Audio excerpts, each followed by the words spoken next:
Et salut YouTube, comment tu vas? Aujourd'hui, on va se faire une petite vidéo sur IMR, donc Infinite Magic Cred. Et aujourd'hui, je vais vous présenter tout simplement donc mon petit compte et un héros que j'apprécie particulièrement, qui se nomme Adir.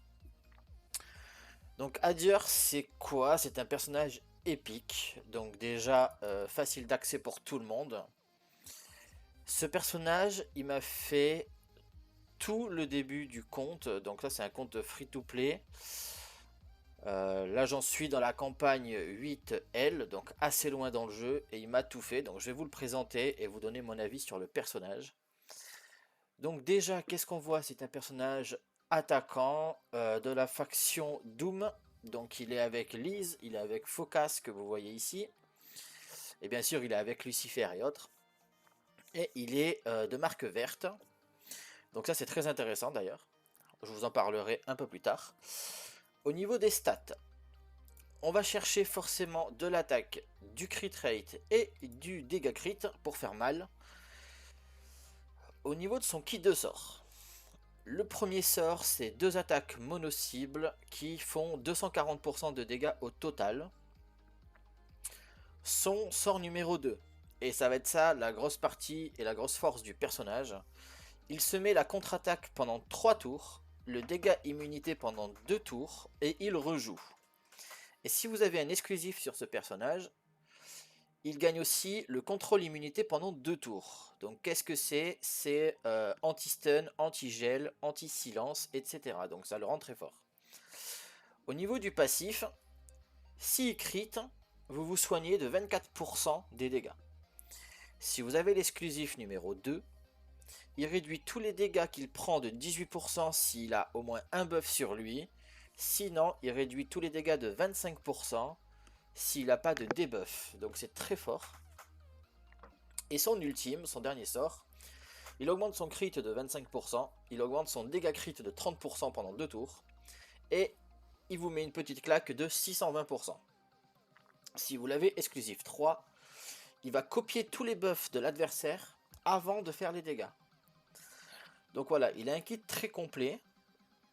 Il m'a fait absolument tout le mode histoire. Donc je vais vous présenter le stuff que je lui ai mis. Donc je lui ai crafté un set bravoure, donc fearless en anglais, qui lui donne du crit rate, du leech et de la mastery. Donc ça vous pouvez le crafter à partir, il me semble, dès la fin du mode cauchemar. Dès que vous avez la forge, vous pourrez le crafter. Et au niveau des chaussures et de l'anneau, c'est un set guerrier tout simplement, celui que vous donne au début du jeu. Au niveau des artefacts, j'ai pris du coup un crit rate. Ça aussi, c'est avec les quêtes de départ. Vous obtiendrez un artefact, vous choisirez l'attaque, donc vous aurez sensiblement le même. Ici, je suis parti sur de l'attaque. Voilà, j'ai farmé le donjon Grolen pour obtenir de l'attaque. Et celui-là, je l'ai obtenu aussi avec des quêtes. Et donc, il est avec de la speed. Au niveau de ces emblèmes, je suis parti simplement comme tous les autres DPS, dégâts directs, donc crit rate. Si vous avez 75 de crit rate, vous pouvez prendre l'attaque. Mais tant que vous n'avez pas les 75% de crit rate de base, je vous conseille de prendre le crit rate. Ensuite, on prend les dégâts si on est full HP, les dégâts contre les boucliers, les dégâts bonus pour le premier tour de chaque wave, les dégâts si vous avez au moins un buff sur vous, dégâts augmentés, les dégâts augmentés si la cible a plus d'HP que vous-même, les dégâts augmentés s'ils en ont moins, et on prend le crit damage à la fin. Ensuite, j'ai choisi l'arbre défensif, donc de la résistance, du heal effect, ça vous soigne un peu plus. Quand un allié meurt, vous tankez un peu plus. Quand un allié meurt, vous vous soignez un peu plus. Ici, j'ai pris la ténacité, ça réduit les coups critiques que vous prenez. En plus de la réduction naturelle du personnage de 18 à 25%, je trouve ça très fort. Donc tant que vos HP sont au-dessus de 50%, vous avez 15 de ténacité.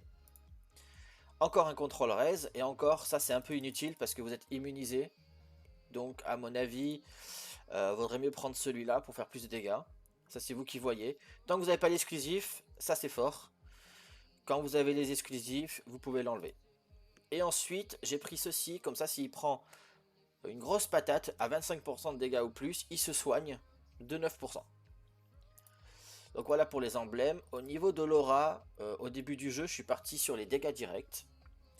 Mais vous pouvez prendre aussi le crit sur les auto-attaques, parce qu'il en met beaucoup.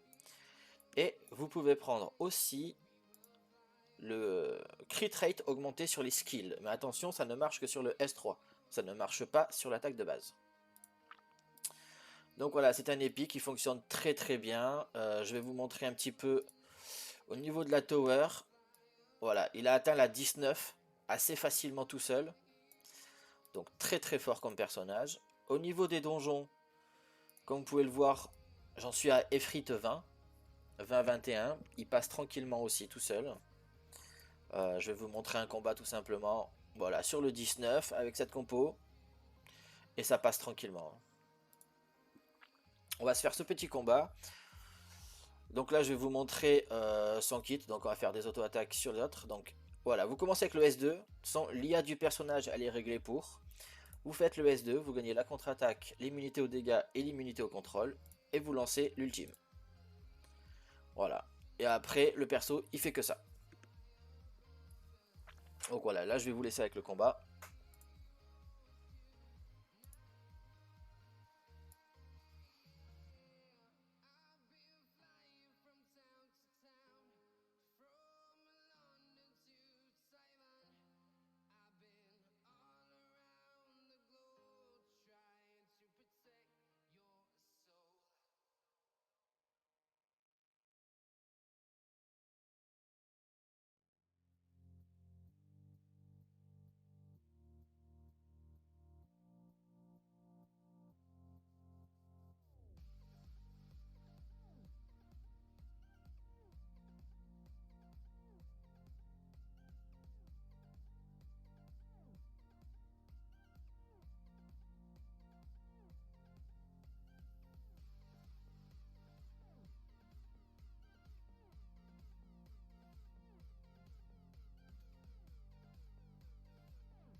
Donc voilà, le combat est terminé. Là, c'est sûr, il était dans une équipe de 5. Mais sa grosse force, c'est vraiment de jouer tout seul. De vraiment tout carry tout seul. Donc pour ça, je vais simplement vous montrer la faction qu'il a atteint. Voilà, il a atteint l'étage 14 vraiment tout seul. Je vais vous montrer à l'étage 12 comment il tourne. Et on s'arrêtera là-dessus. Donc voilà, à retenir que sa grande force, c'est vraiment de contre-attaquer tout le temps, d'être immunisé aux dégâts, d'être immunisé au contrôle. De se régène énormément d'HP. Donc voilà, moi il m'a amené actuellement jusqu'au 8-5L. Donc j'ai bientôt fini la campagne avec ce personnage. Je pense qu'il peut continuer sur du late game. Avec un bon stuff, avec une bonne aura, etc. Il peut continuer à être viable, surtout en faction. Donc pour moi c'est un personnage quand même à garder à l'œil. Je vous en parlerai davantage sur mon main quand je l'aurai monté. Mais en tout cas, là, voilà, j'espère que ça vous plaît. En tout cas, ce personnage, si vous l'avez en début de compte, montez-le. C'est une valeur sûre. C'est vraiment une valeur... Il n'y a même pas de question à se poser. Donc voilà, moi je vous laisse avec la fin du combat. Je vous remercie d'avoir suivi cette vidéo. Si vous souhaitez un focus sur d'autres héros, n'hésitez pas à me le faire savoir dans les commentaires. Et sur ce, je vous souhaite une bonne journée. Ciao tout le monde!